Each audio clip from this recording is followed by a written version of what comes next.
રાધનપુર નર્મદા નિગમની બેધારી નીતિથી નાની પીપળીના ખેડૂતો પરેશાન। રાધનપુર તાલુકાના નાની પીપળી ખાતે ખેડૂતો દ્વારા ઉનાળુ સિઝન માટે બાજરી જુવારનું 500 વીઘા જમીનમાં વાવેતર કરવામાં આવ્યું હતું। ત્યારે નર્મદા નિગમ દ્વારા કેનાલમાં ખેડૂતોને રવિ સિઝન માટે પાણી છોડવામાં આવેલું તેવા સમયે ખેડૂતો ઉનાળુ સિઝન લઈ શકશે તેવી આશા બંધાઈ હતી, જેમાં તેના પર નર્મદા નિગમના અધિકારીઓની બેધારી નીતિને લઈને પાણી ફરી વળ્યું હતું। જેમાં નર્મદા નિગમ દ્વારા ગોખાતર બ્રાન્ચ કેનાલની અંદર નાની પીપળી પાસે નર્મદા કેનાલની અંદર આવેલ નાળા બનાવવાની કામગીરી હાથ ધરવામાં આવી હતી। જ્યારે બીજી તરફ ખેડૂતોએ વાવેતર કરેલા પાકમાં થતા નુકસાનને લઈને સર્વે કરાવી વળતર આપવામાં આવે તેવી માંગણી કરી હતી। નાની પીપળી ગોખાતર બ્રાન્ચ અમારે નિગમમાં પાણીની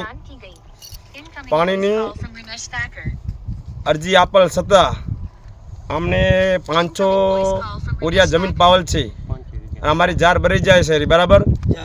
લંગભાઈ ધારાસભ્યને જાણ કરી, પછી આપણે સંસદ સભ્યને મેં જાણ કરી, કોઈ અમારી સાંભળતા નથી। એટલે આ મીડિયાવાળાને લઈને હું જાણ કરું છું। કઈ કેનાલ કહેવાય? ગોખાતર બ્રાન્ચ કેનાલ, ગામ નાની પીપળી। એટલે કેનાલ કેવી હતી આગળ અને અત્યારે શું છે? કામ બિલકુલ રેડી હતું, પણ છતાં એ અમને કામ ચાલુ કર્યું। મેં કામ અટકાવ્યું, પણ કોન્ટ્રાક્ટર ભાઈ કોઈ અહીંયા હાજર થયા નહીં।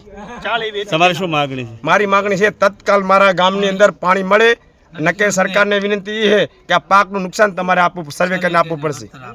શું શું વાવેતર કરેલો? જાર અને બાજરી વાવેલ છે સાહેબ। કેટલા વીઘામાં છે? 500 વીઘામાં।